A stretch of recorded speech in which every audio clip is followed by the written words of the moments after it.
Good morning, and please join us in prayer and pledge.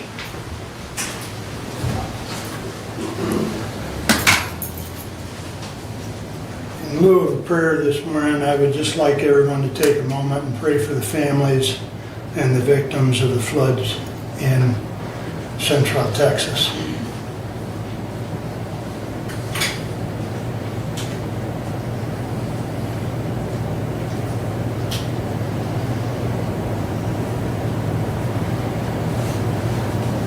Thank you. I pledge Allegiance to the flag of the United States of America and to the republic for which it stands, one nation, under God, indivisible, with liberty and justice for all.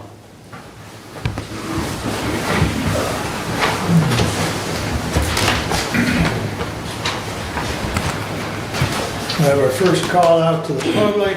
Our rule is a member of the public may address the board after receiving recognition from the chairperson and giving his or her name. Public comment shall be limited to a period set aside at each meeting for such purpose. Each speaker shall have the floor for no longer than 5 minutes unless the board grants an extension. Board of Commissioner Rules of Procedures and Bylaws 5.13-3. We also ask that you be respectful. Would anyone like to address the board at this time?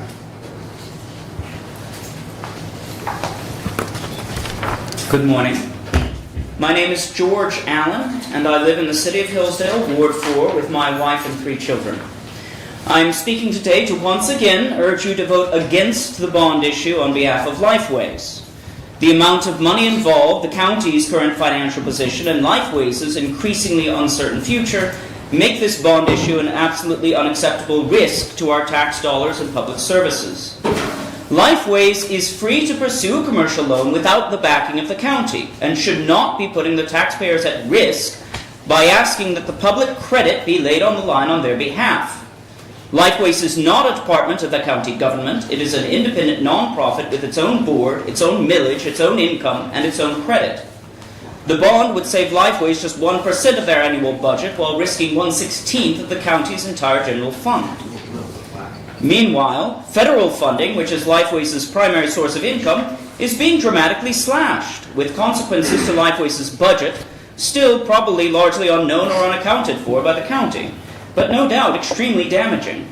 At the same time, at the state level, the Michigan Department of Health and Human Services is moving towards opening up a contract bid process for mental health service providers that could massively undercut the monopoly that Lifeways currently holds on such services.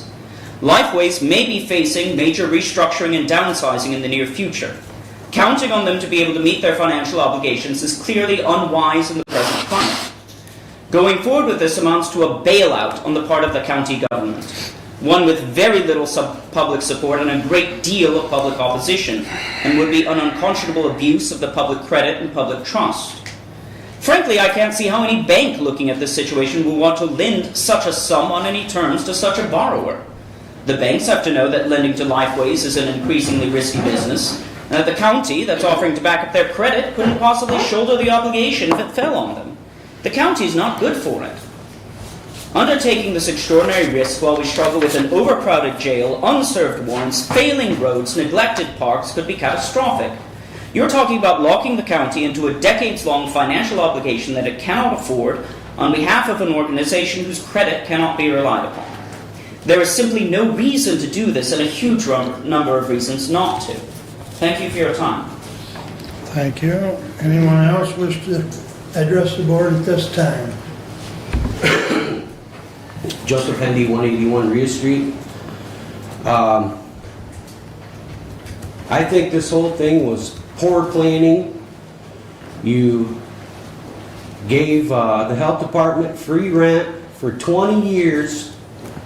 You didn't give that same option to Lifeways because you needed the building. Then you had to evict them. And that's the reason we are here today talking about this bond, because of poor planning. You're locking Lifeways into the county for another 20 years. And honestly, I think everything I've seen on just trying to get this bond issue on the ballot. If you go ahead and you vote yes on this, we're coming after your seats.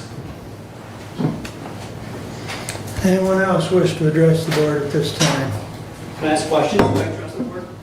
We won't interact. That's, our rule is that we'll listen, but we don't interact. But we will follow up with you if you give us your name and. Sure. My name is Mark Smith. I'm with Cambria Township. So, I mean, my question is I have a very poor view of this simply because it's all from internet hearsay. And it's my understanding that you guys have gone out and you're going to secure some money, hand it off to Lifeways, and Lifeways is going to build a building from it. Is that basically the scheme and maneuver here? And that the benefit to that is that it's going to be a savings to Lifeways for interest rate. And you guys won't interact, but that's my understanding. If I'm wrong, someone correct me.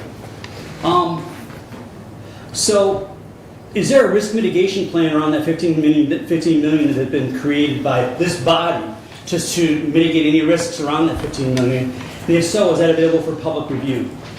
I would think things like a default from Lifeways would be addressed on that risk mitigation, along with the question around, is that $15 million go all the way to the building, or does some of it maybe potentially get siphoned off for other Lifeways projects? How is that being mitigated? How are those risks being mitigated? And is there a plan written that we can review? That's my only question. If you would, contact me and I'll answer your questions. Mark, Yes. your role here? Sorry. Pardon me? Your role, District 3? I'm the chairman. Okay, thank you. Yeah. But feel free to contact me either via email or phone number. It's listed on the I'll site. probably knock on your office at this meeting. That'll be fine. Thank you. Yep. Anyone else wish to address the board at this time?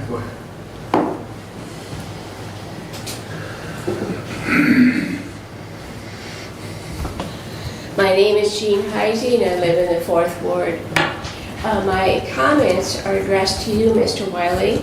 You are chairman of the county commissioners, and by being so, you are required to vote. You cannot abstain from voting because you are also vice chairman of the board of Lifeways. Am I correct?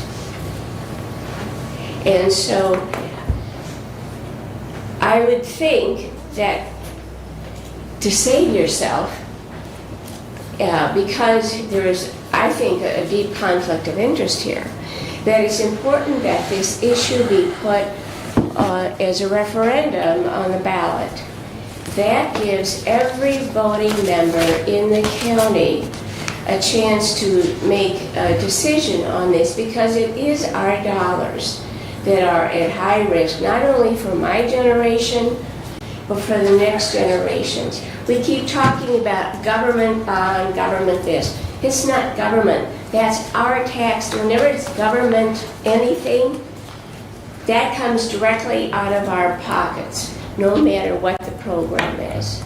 So I'm asking you, sir, that this board, this commission, strongly approve putting the question on the ballot as a referendum so that every voter can make a decision on supporting this. Thank you. Thank you. Anyone else wish to address the board at this time? There is another public comment at the end of the meeting. My name is Ginger Novak, and I live in Ward 4 in the city. And the way I understand this, an entity which survived off of taxes drawn from Hillsdale County taxpayer funds by the federal government is anticipating a loss of those funds due to the federal voting choice that Hillsdale County voters made in November.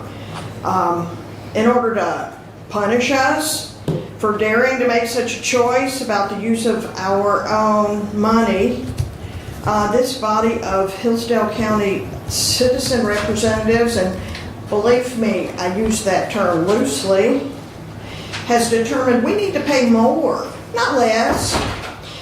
And I have no influence, which 3 members of this commission have proven by not even bothering to acknowledge receipt of my emails. Both Doug Ingalls and Brad Benzing did, for which I am grateful. I'm not from around here. I live here now, but in the South there's always a little saying to sum up situations, and this one is not a happy one. You boys saddled this wrong, and now it's time to ride. Thank you. Anyone else wish to address the board? Good morning, Kelly Mapes, Allen Township. I just want to go back about 3 years, and I think my question went something like this, and I asked who owns those buildings. I say that with a great big grin on my face because I love everything that came from it. I hope it's been worth all the work, the lies, the deceit, the mistrust, etc., etc. I'm going to leave you boys with that. And then at the end of this, I just want to thank everybody for all their hard work. I sat down at the fairgrounds. I watched a lady have no clue who she was, but she was a mover and a shaker. And I guess if anybody wanted to be like somebody, I might have wanted to be just like her. But she was down there and she was moving petitions, doing what she thought she should do. And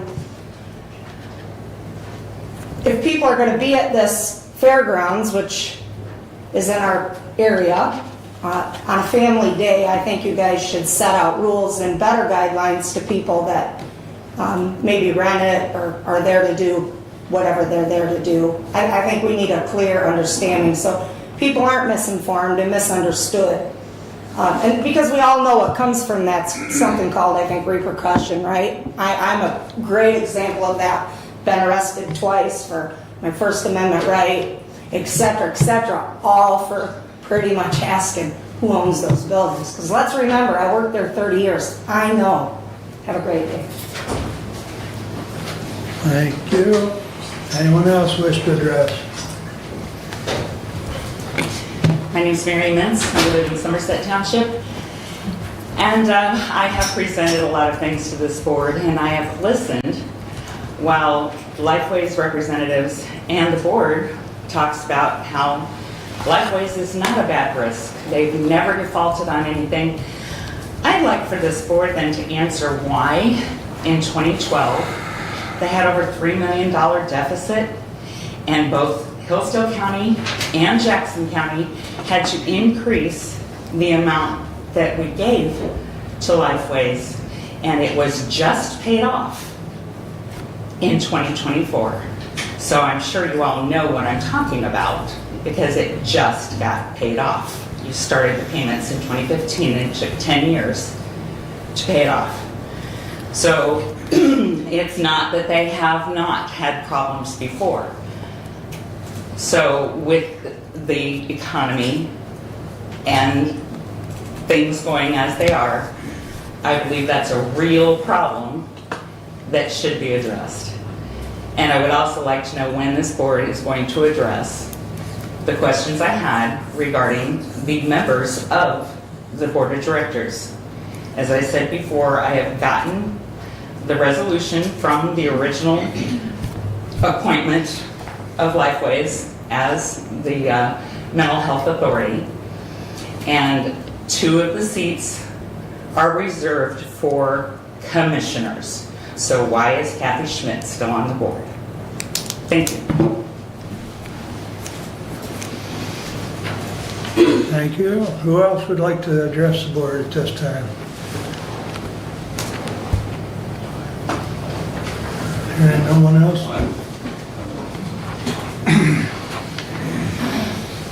Good morning. Morning, Bob. You did okay last time, Mark, on the issuance of down there at Montpelier, the aquifer issue that's been going on. And I think it needs to be kind of broad statement about whether or not they're going to sell that or the stuff down there, and whether or not the transfer of the permit need to be looked at. And I think that was what my main goal was, to find out about that. But thanks for commenting on it. The other is I'm all in support of what these folks are doing for trying to get this bond issue, ultimately changed. The other is, since I've never gotten any response from our, starting with the sheriff to the prosecuting attorney, then Mr. Brady, my 2 antique cars are still missing. Has nothing to do with any other than the fact that I make the report, and I don't think what Mr. Scotty Hodshire could possibly do, I don't think he'd find a, 3rd grader's ball.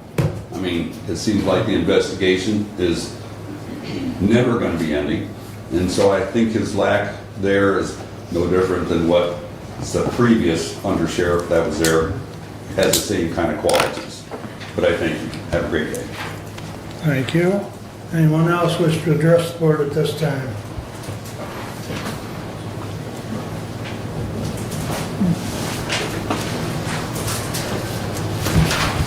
My name is Christina Bruns. I am a resident of Hillsdale County. I am here today addressing you all directly for the 3rd time, urging you to vote no on the $15.5 million bond for a new mental health facility.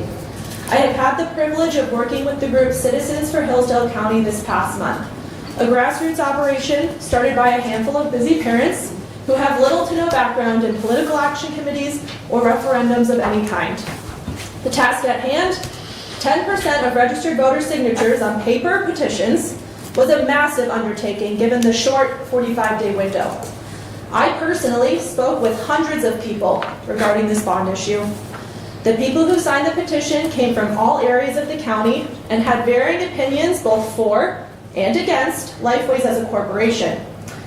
However, every single person was unified in the sentiment that the bond should not be issued by the county. The people's response to learning about this issue was overwhelmingly identical. Firstly, how did we not know about this? And second, absolutely this bond issuance is disastrous financial suicide on the part of the county. Addressing the first point, that people were shocked and frustrated that such a large bond was being decided on by the county commissioners without public awareness. I was happy to give the names of the 3 county commissioners who have voted yes thus far to move the bond forward: Brent Leininger, Kevin Collins, and Mark Wiley, especially to members in your respective districts. These voters are aware that you have your final vote on the bond today, and I'm sure will be taking notes.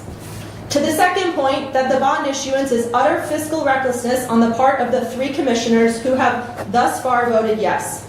There is overwhelming, vehement opposition to the issuance of the bond by the county from the thousands of people that were made aware of this issue. The people of Hillsdale County, whether you are choosing to listen to us or not, are overwhelmingly presenting you with the opposition to this bond. Why have you 3 continuously voted yes on this issue, staunchly turning a deaf ear to our pleas? The best I can assume is that the powers above, with whom you are rubbing shoulders, matter more to you than those that voted you in as public servants.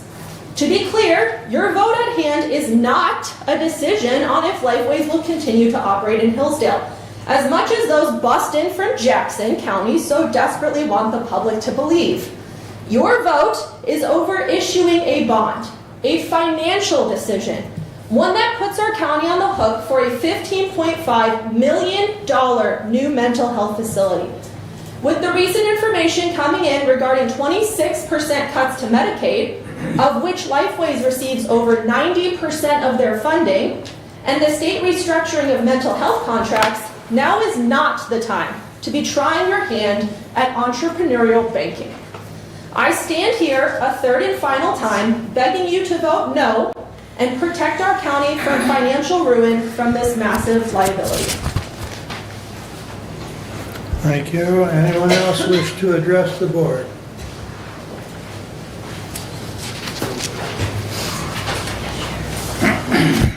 Hi there, I'm Josh Wechter. I live just off of West Bacon Street here in Hillsdale City. So I'm here to address the board today on the subject of the Lifeways building bond. What was your name again, please? Joshua Wechter. It's Waechter. Thank you. So owing to changes in federal and state funding over the next year, as has been mentioned by several other people, I believe that placing the full faith and credit of the county behind Lifeways would be a fiscally irresponsible move, and that could lead to total, complete disaster for the county should Lifeways be forced to default. And my understanding is that Commissioner Collins has explicitly said on the record that he was not going to vote for this measure if it would prove that be financially damaging to the county. And I think given what's come out in the last several weeks now about cuts on the federal level and state restructuring, that seems obvious that this is going to be the case. So I would urge you, sir, to change your vote today and listen to your constituents, over 2,000 of whom signed a petition to put this on the ballot in order to be able to vote it down, instead of 2 of your colleagues on the board who continue to persist in pursuing this reckless financial gamble. We're a small county with limited resources. We have crumbling infrastructure. So now is not the time to jeopardize our financial position by pledging 20-year financial backing to a non-government agency that's going to put county taxpayers at risk for an entire generation. If Lifeways defaults, the effect of your decision in practice will be that sons will have to pay for the stupidity of their fathers. All of this risk is being incurred, as I understand it, so that Lifeways can secure a loan at a more advantageous interest rate. That's it. They're going to build the building regardless. So my question then is, why should we as voters care if they get a more advantageous interest rate? Why is that our concern? You and your fellow commissioners were elected to represent the interests of county residents and secure their welfare, not secure the financial backing for a private organization. The whole situation is not democratic, and frankly, it reeks of government favoritism, especially from you, Commissioner Wiley, since you sit on the board of directors. And if you had any sense of responsibility to your constituents, you would at the bare minimum abstain from voting on this. And yet you have been the main person to push it through. Frankly, this whole commission's insistence on strenuously advocating for putting limited county resources at the disposal of an outside organization is appalling. You were not elected to fund Lifeways pet projects, yet you have done this repeatedly. And you've neglected to fulfill your duty to fund desperately needed public infrastructure. Thanks to you, Hillsdale County has an overcrowded jail, leading to unserved warrants owing to lack of space, and consequently violent felons who should be walking our streets free. And a year ago, as you well know, one of those violent felons shot and killed Deputy Butler, the first deputy in Hillsdale County killed in nearly a century. And the truth of the matter is that your policies created that situation. That's the truth. And to make matters worse, my understanding is that you've now cut health benefits for our other deputies by giving them worse coverage with higher premiums and deductibles. And now to top it all off, you're willing to put even their salaries at risk, because if Lifeways defaults, the payment of that debt has to come out of the county's general fund. So I'd like to end with this. I understand that a lot of people signed this petition, thousands of people signed this petition, urging you not to force this issue through in the face of what's been overwhelming public opposition. The public record for the last several meetings on this issue reflects that. So that's over 2,000 voters who are going to take action in the next election cycle if you continue to blatantly dismiss their concerns and act as though you're an executive committee that has no responsibility to the people. So I think you should think a lot about that before you pass your votes today. Thank you. Thank you. Anyone else wish to address the board at this time?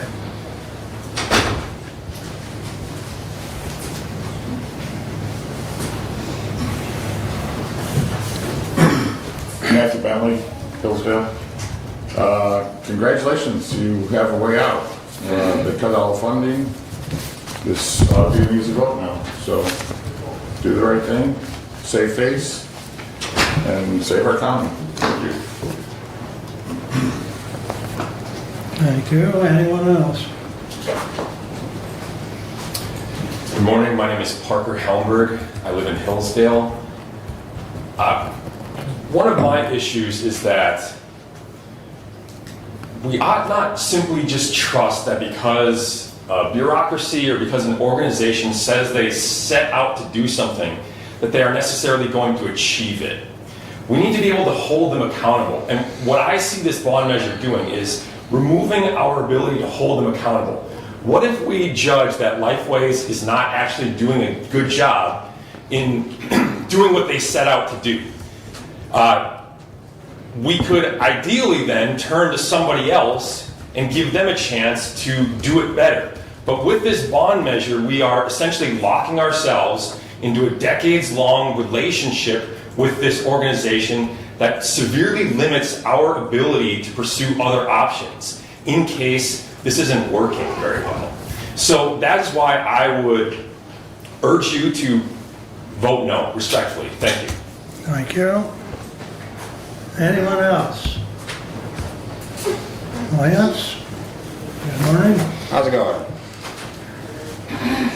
So, knowing you guys, you're gonna vote yes today, and I'm really looking forward to it because what you've done is managed to unite the county finally against you, and I'm really looking forward to the recalls that are gonna be coming when you do vote yes. So, thank you for voting yes.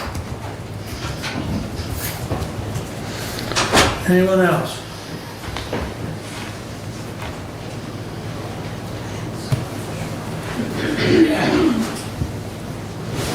Okay. Good morning. We voted this down twice.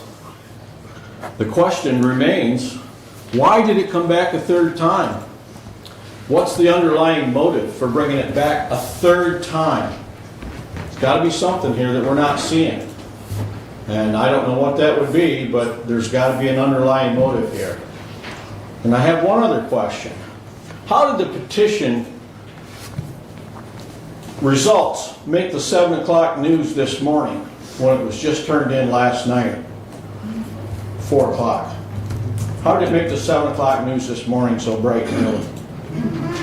Well, I'd encourage you, think about this, because if Lifeways, if Human Services is going to a bid to continue their funding, that means pretty much all the Human Services entities are going to lose their funding, and they got to start from scratch, so they got to bid for their money.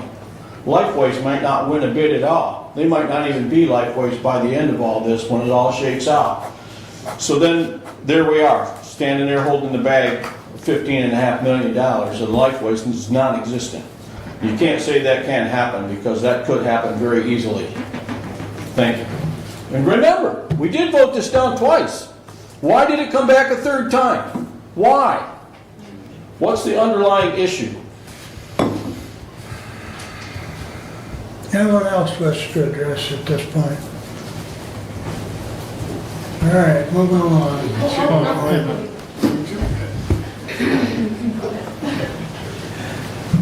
Good morning.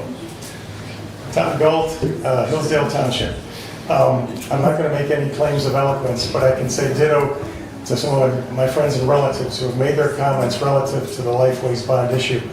The timing is not appropriate. You all know that.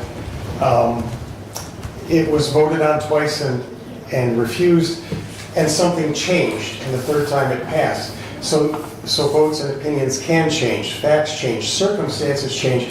And one circumstance that has changed is the relative certainty of repayment at this time. And I think to be fiscally responsible, you folks need to consider that very seriously, not whether or not we like Lifeways, don't like Lifeways, agree with their projects. None of that matters. It's our fiscal responsibility that matters. And there are many more pressing issues in this county that need your time and your effort and our time and our effort. And that's what I have to say. Thank you very much. Thank you. I believe there was a lady over here. You want it? Oh, I'm waving real fast. She's waving you on, so I'm just trying to keep things rolling. Hello, Commissioners. My name is Bridget Palladino. I'm from the city of Hillsdale. I believe Doug is my representative. I am here again today. I came in May to express my concern about the Lifeways bond, and I have many reasons for concern for this bond. First of all, the first one is the federal government plans to commit to cut 26% of DHHS's funding next year, which will severely impact Lifeways, and it does not bode well for Lifeways' ability to pay to meet its payments regarding this bond. Which does not bode well for the county in turn. And $15.5 million, the amount of the bond, is about the county's annual budget, as you know.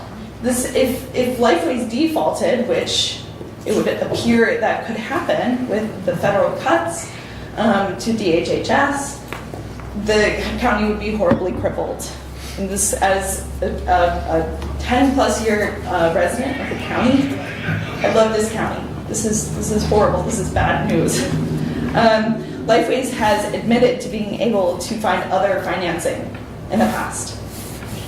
Why? And the difference between that, most likely that other financing and a county bond, that's a low risk, low reward for a high risk to the county. This is financially irresponsible for the county if you vote yes on this. Lifeways principles also concern me. I, like others, about in 2020 saw what Lifeways was posting on Facebook about pro-LGBTQ values. And since they've deleted those, why would they delete them? I've heard it's because they received a grant from the government to post these things and to host different events. But what does that say about the principles of this organization?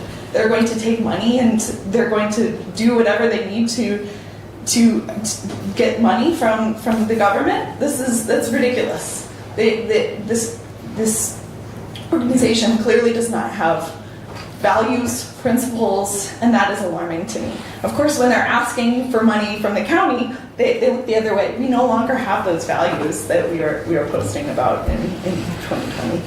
Not good. Not good. What?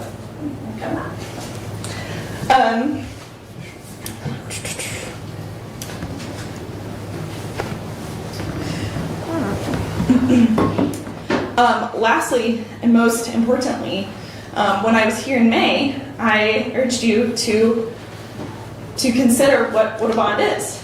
And many of the commissioners here were not even willing to say that a bond that the county would issue Lifeways, that the county would be held liable.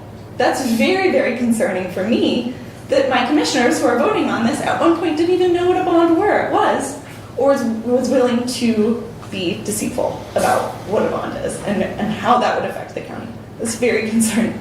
Lastly, Commissioner Collins, where's Commissioner Collins? Right here, sorry, thank you. During the meeting in May that I attended the public comment during, when all of you voted to consult bond counsel, you committed to a no vote, Commissioner Collins, if it was found during bond counsel that if the county would be held liable in the case of Lifeways defaulting on any of their payments. So, Commissioner Collins, I urge you to vote no today, to hold to your word, considering that a bond that the county would issue would hold the county liable, and then the taxpayers. I love Hillsdale County. I love the city of Hillsdale. I made my home here with my husband and my 2 children. This is a 20-year bond that would affect my children and potentially any grandchildren. It's very, very concerning. So please vote in favor of the county, vote in favor of the citizens, the county, the city. Thank you so much, and have a good day. Thank you. Other comments?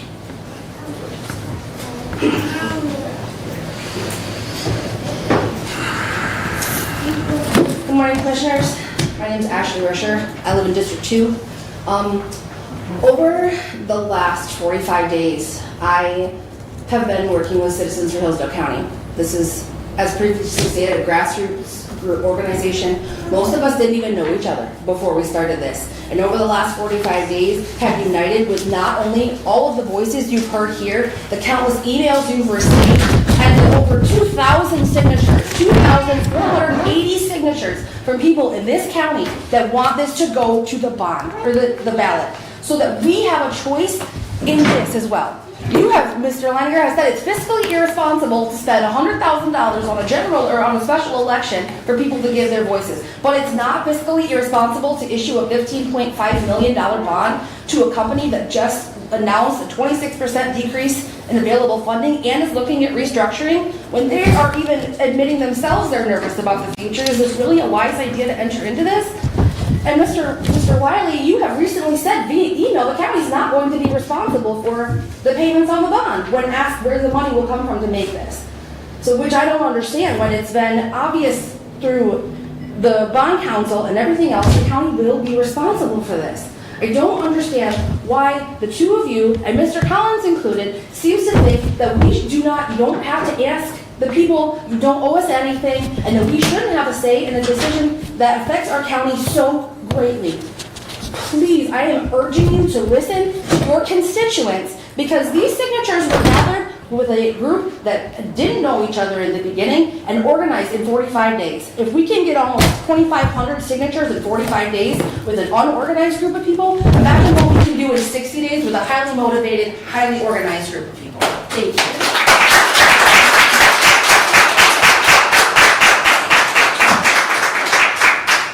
Further comments? Anyone else wish to address the board?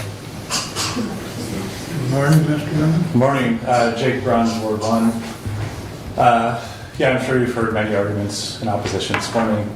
I just have two requests. The first, that you please vote against the issuance of the bond, and the second, specifically for Commissioners Wiley, Collins, and Leininger, that you, if you choose to vote for it, for the first time that I've seen at least, please offer an explanation for why you're deciding to do so. I have yet to hear that. I would like to hear, and I believe the people would like to hear. Thank you.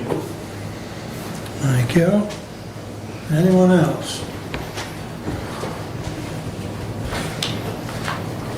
Mike, do you have a comment? Yes, I do.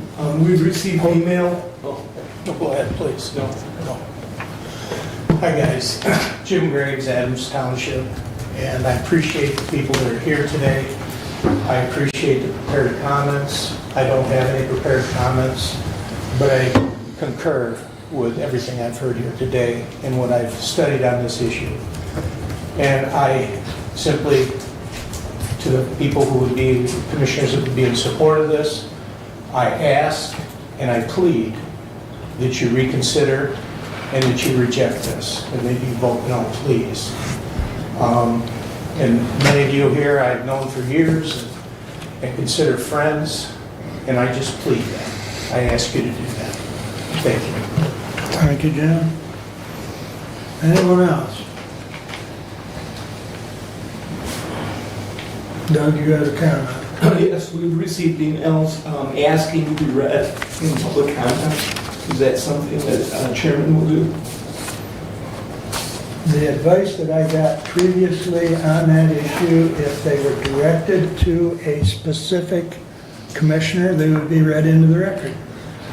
I did not see any that were directed to a specific commissioner. The one that Brent read into record at the meeting that you're referring to was addressed specifically to him and asked to be read. And that the advice that I had gotten at that time was what I just stated. So if you have one that was directed specifically to you, then please read it into record. I would say all of you are commissioners, and that's rather specific. And it's directed to the board, not the commissioner.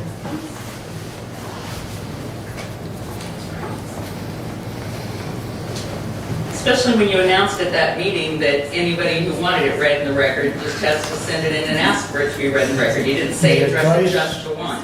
And I know for a fact there were several emails that were sent in regards to this issue. And I remember asking you first. All right, we need to maintain order, please. You need to If you have a couple, if you have a couple that were from your district that you want to read into the record, please do so.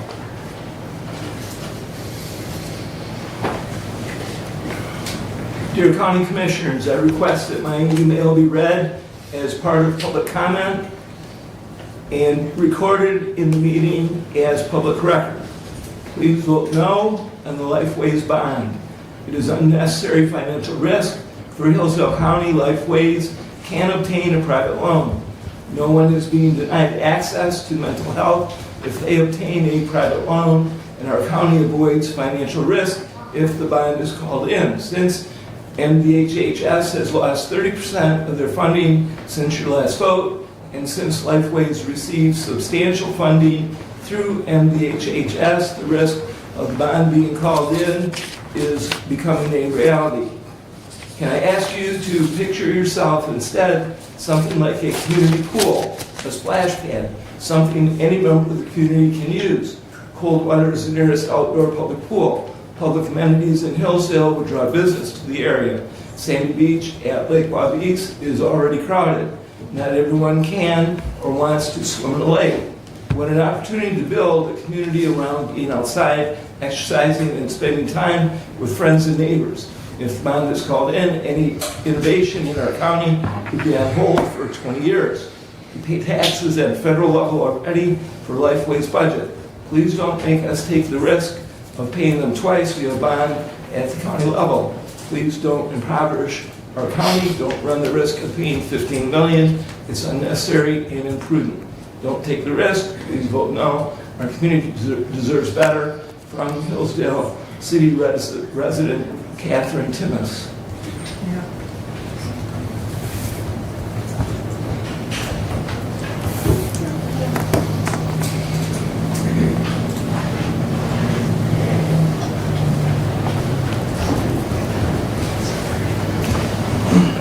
I have another directly to me.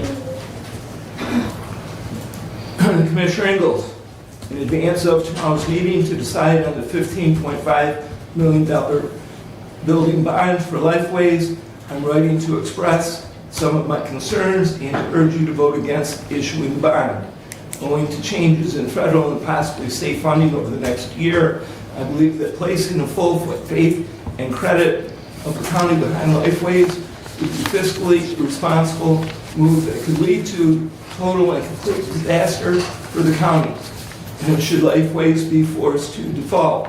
My wife has spent her career working in fundraising and development, so I'm very aware of how precarious funding is for nonprofit organizations, even those as large as and well established as Lifeways. We're a small county with limited financial resources and crumbling infrastructure. Now is not the time to jeopardize our financial position by pledging multi-year financial backing to a non-government agency. I do not know enough about the inner workings of Lifeways to comment on how effectively they carry out their mission. But I do think it's wrong for the county to lock itself into a 20-year agreement with this organization, thus precluding the possibility of contracting with an alternative mental wellness provider should one emerge. It appears this bond will force the county into a long-term relationship with Lifeways, limiting the decision-making flexibility of future voters and commissioners. Furthermore, it puts the county taxpayer at risk of having to bear this immense financial liability for an entire generation. All of this risk is being incurred, as I understand it, so that Lifeways can secure a loan at a more advantageous interest rate. Our response is, who cares? Such a situation is not democratic and reeks of government favoritism. You and your fellow commissioners were elected to represent the interests of your voters and secure welfare of this county's residents, not the financial soundness of a private organization. It is especially appalling that if Lifeways defaults, the county will be forced to pay out of its general fund, thus putting our first responders at risk. We need to protect county employees who serve and protect our citizens, not employees of Lifeways. I'd like to end by thanking you for your vocal opposition to this extremely irresponsible proposal and urge you to do your utmost at tomorrow's meeting to prevent this bond from being approved. Sincerely, Joshua Wechter. What was the last name? Wechter, W-A-E-C-H-T-E-R.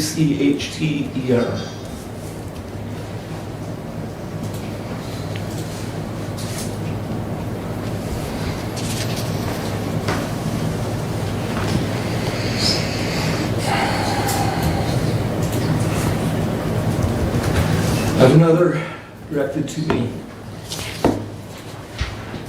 Dear Doug, thank you for respecting the will of Hillsdale citizens and protecting our financial interests. Michael Jordan, Fayette Street, Hillsdale.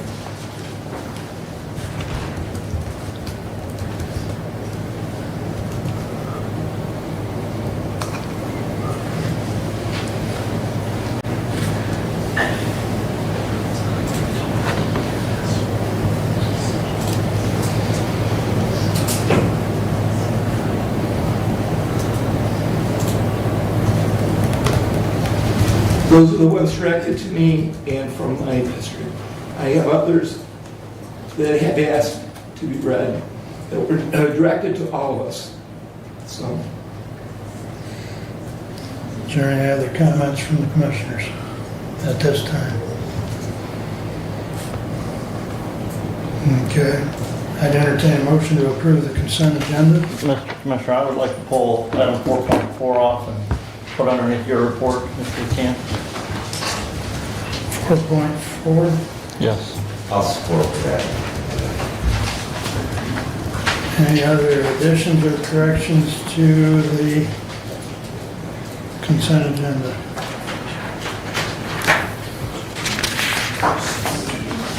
With that change, all in favor of the consent agenda, signify by saying aye. Aye. Opposed, same sign. Consent agenda is approved as amended. Correspondence is listed. Any comments on correspondence at this time?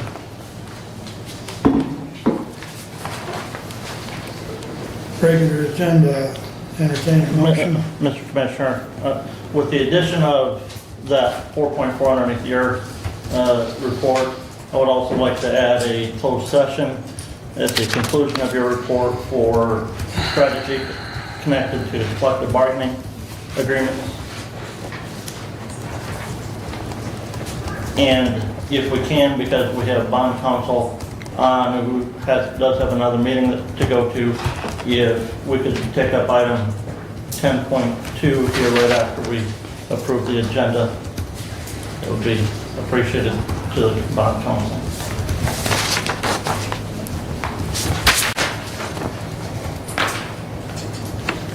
Commissioner, if that's okay to just to put that one in front of you, and then we'll come back to the rest of my report. Pleasure of the commission.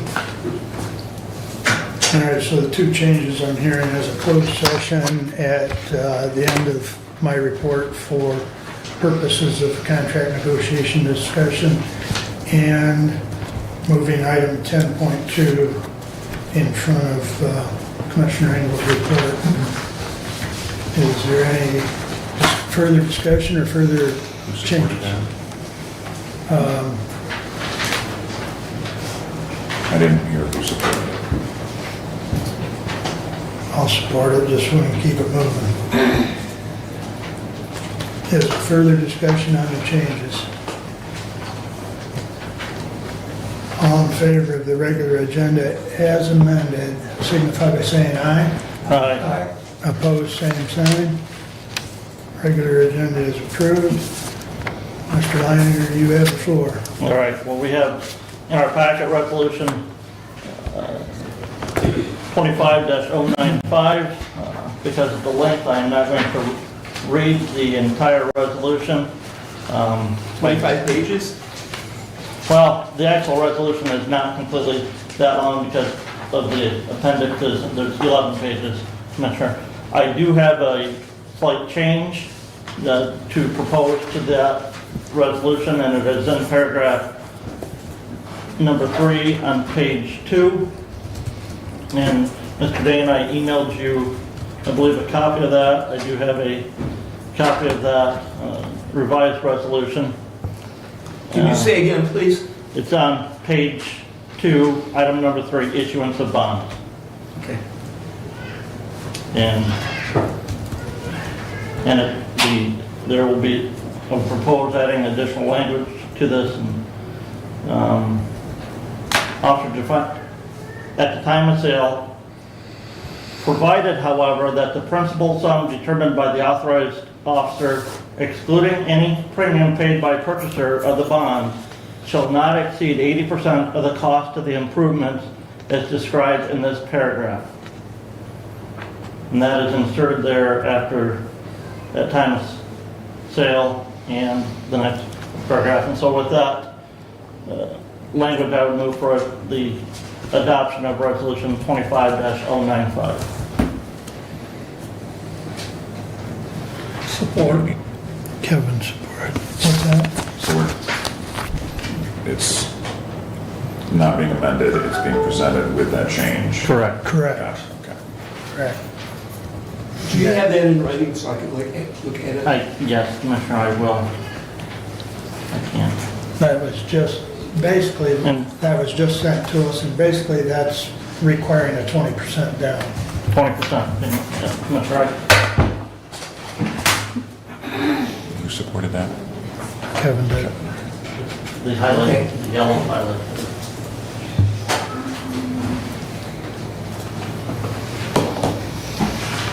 And Eric, can you hear us all right, Eric?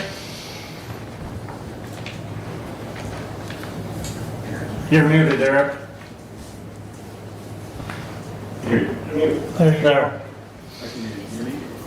Yeah, we can hear you. Can you hear us? Barely, I could hear him. I think it's on that. I can see you and I can hear you. Okay. So if you have any questions, this resolution was prepared by Eric.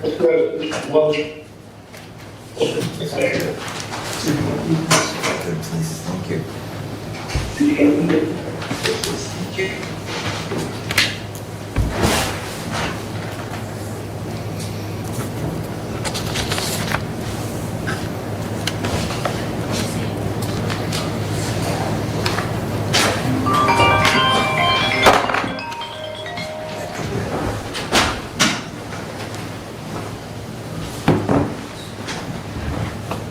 I've seen it.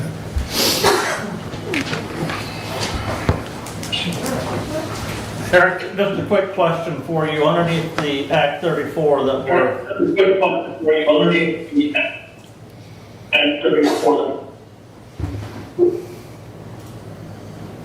Somebody have WebEx open?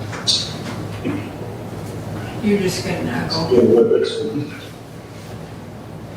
You're just getting an echo.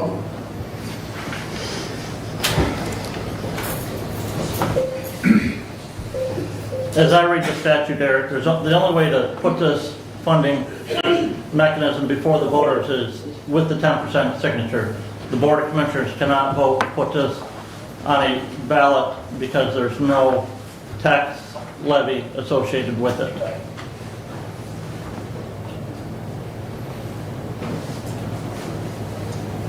I'm sorry, Commissioner Meininger, I couldn't hear your question. Could you repeat, please? So, as I read Act 34, the only way that this bonding issue could be placed before the voters is with the petition signatures of 10% of the public.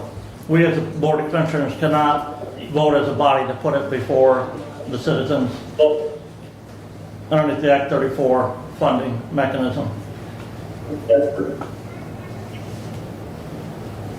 Under Act 34, in order to acquire authority to issue bonds, the county has to publish a notice of intent. Publish a notice of intent that a quarter page in size in the newspaper that starts a 45-day referendum period. If that referendum period expires without receiving a petition with the required number of signatures, and the county at one can proceed to issue bonds.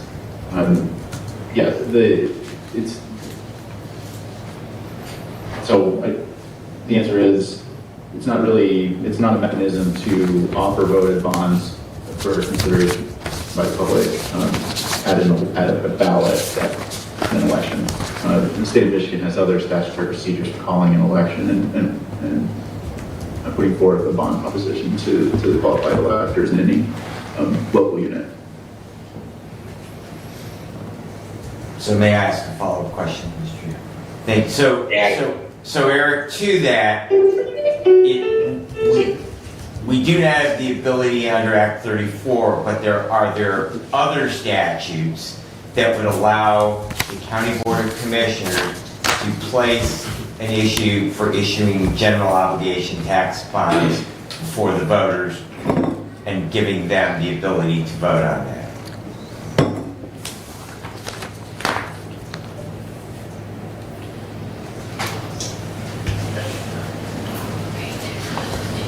Yes. Thank you. Thank you.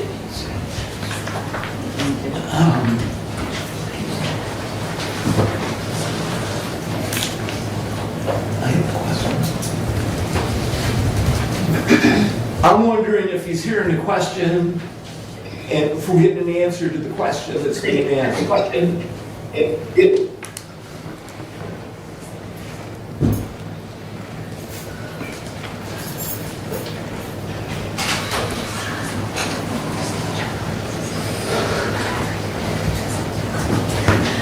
Eric, did you hear Commissioner Benson?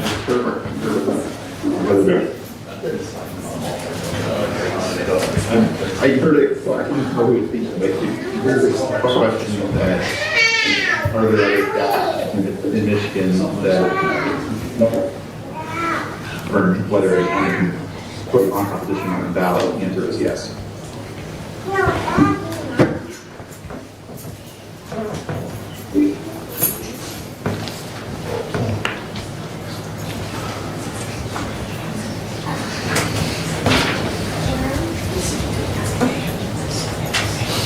Any other questions?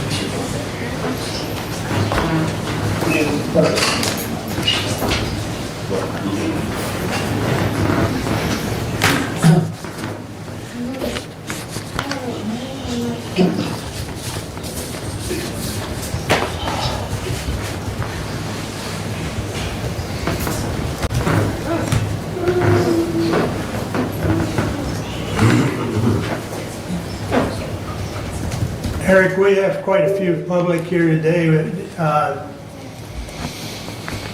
I talked to you Thursday as far as proceeding with this resolution.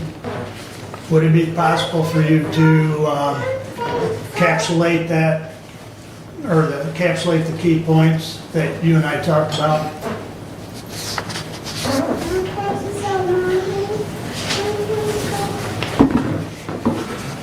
Well, if you have a specific question that I can answer for you, I think that would be the proper way to address that. I guess my one question that you and I talked about was that passing this today does not necessarily automatically issue the bond. We simply are taking the next step, and the issuance or the sale of the bonds could be done later if it was still deemed feasible.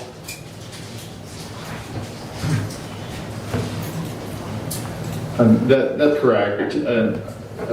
Adoption of the resolution that is before you today does not obligate the county to issue bonds. It establishes the parameters within which bonds may be issued if market and sale conditions allow, and the decision whether the county will go forward with a bond sale will ultimately be approved by an authorized officer, as explained in the resolution, in consultation with me and with the county's registered municipal financial advisor. Thank you. Any other questions from the commission? Well, a follow-up on that is, if this particular resolution does not obligate to issue, does that mean that you're intending for the Board of Commissioners to address this again? Will it come before the Board of Commissioners after today, if this is approved? Are you asking me or asking her? I'm asking you. I would say the short answer is yes. I would say, but I would also say that statutorily, according to the bond resolution, it would not have to come back before the Board of Commissioners. So in fact, this is an obligation to issue. No, it's not an obligation to issue. It doesn't say you shall issue the bonds. No. It's an It's authorization. an authorization to Authorization. issue if market factors justify the issuance. Potentially what might not cause the issuance of the bond. Potentially an increase in interest rates. Potentially Lifeways making a determination that maybe this is not the best financial decision to make at this point in time. Or potentially a change in revenue stream. That could potentially provide Lifeways that decision that this may not be the best course to proceed at this point in time. That could be many factors, change in revenue, which again, nobody knows exactly yet how the actions taken at the federal government or the actions that may be taken at the state government are going to affect Lifeways and their total revenue. So it sounds like the determination of obligation from this body, if it's approved, moves it forward, and that factors outside of this body stop the bus. How would this body stop the bus if it's approved today? Commissioner, if the bonds were not issued,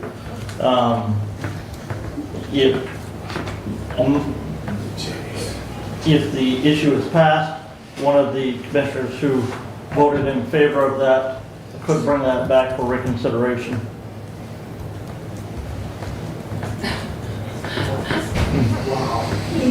Make a question.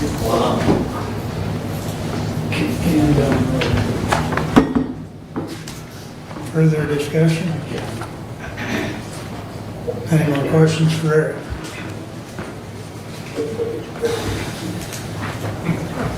I believe we're ready to vote. Mr. Chair. No. I don't believe we are.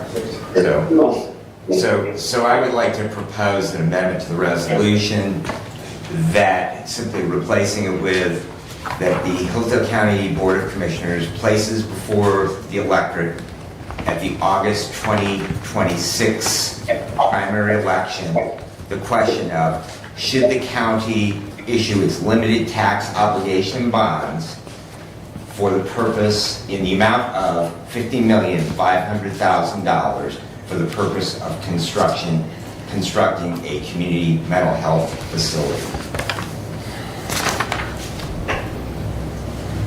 I support. And to that, just simply, I think that we have seen the overwhelming outpouring of opposition to this question. I think that we have seen before us in excess of 2,000 citizens of the county who have placed their names on petitions, and I think that we owe them the opportunity to check in on this. There are 5 of us, and I understand that we are elected by each of our districts. I understand that we all have strong opinions in regards to this, but I think that this is bigger than the 5 of us. I think that this is a very, very important question. Lifeways can continue onward and obtain a commercial loan, and should the voters vote to issue these bonds for that purpose, that commercial loan can be repaid from those proceeds. The county can take ownership of that building. And just as we did with the senior center for the period of time to satisfy them. But I do think that this is important enough that we give the citizens the opportunity to check in on this. Can I get that?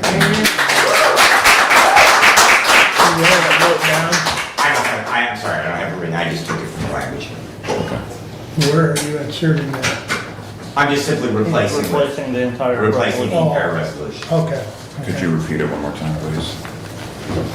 The Hillsdale County Board of Commissioners place before the electorate at the August 2026 primary election the question of should the county of Hillsdale issue its limited tax general obligation bond in an amount not to exceed $15,500,000 for the purpose of constructing a community mental health facility.